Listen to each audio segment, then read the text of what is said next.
In this quick tutorial, I'll guide you through how to disable the news pop-up when starting Steam. If you're like many Steam users, you might find those pop-ups a bit intrusive, especially when you just want to jump straight into your games. So let's dive right in and show you how to turn off these notifications for a smoother gaming experience. First, you'll want to open the Steam app on your computer. If you're familiar with where it's located, go ahead and launch it. If not, you can typically find it by searching in your Start menu or looking for its icon on your desktop. Once you've got Steam running, you're all set for the next step. Now that you've got Steam open, direct your attention to the top left corner of the window.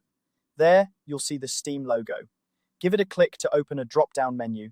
This menu is your gateway to a range of settings and options that Steam offers. Within this drop-down menu, look for the option that says Settings.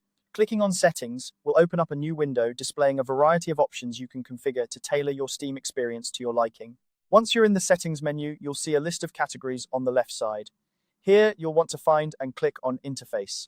The Interface section contains several options related to how Steam looks and behaves, and it's where we'll make the necessary changes to disable those pesky news pop-ups. In the Interface section, you'll notice a checkbox that says, Notify me about additions or changes to my games, new releases, and upcoming releases. This is the option we're looking to change.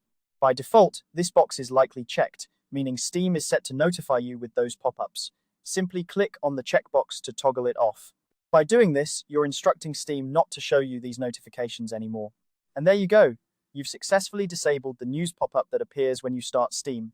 This change will make your gaming sessions a bit more seamless, allowing you to jump straight into the action without any interruptions.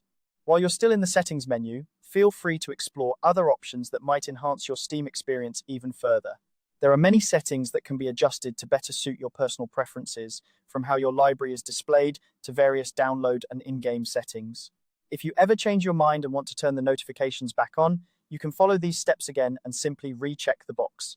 It's always great to know you have the flexibility to customize Steam according to your needs at any given time. I hope you found this tutorial helpful. If you did, be sure to like and subscribe for more quick guides just like this one. Thanks for watching, and happy gaming.